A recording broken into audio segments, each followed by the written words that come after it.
στη μάνα σας, στον αδελφό σας ή στον φίλο σας και προπαντός στα νέα παιδιά. Περιμένω από εσάς να δουν αν θα τους φράξετε ή θα τους ανοίξετε τον δρόμο της.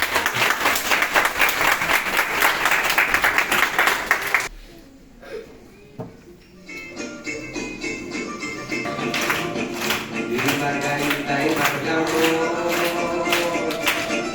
έχεις περάσει στον ουρανό.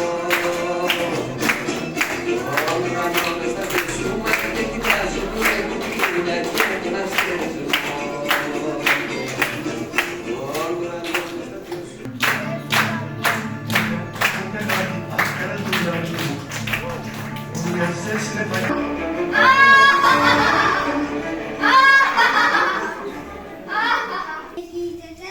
Τότε ποντόσερος στις φάσεις του.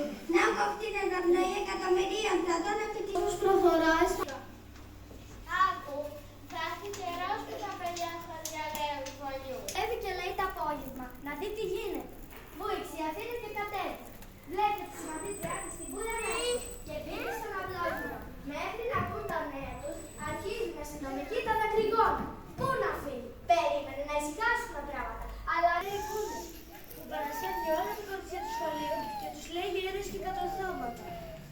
Γι' αυτό πέρσι έλειψε να ξαναπάρει.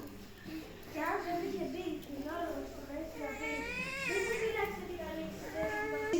Να προβάλλουν σαν εικόνες, να γκρίζεις σε δερίνια κομμάτια. Σωκράτης Μιχαήλος.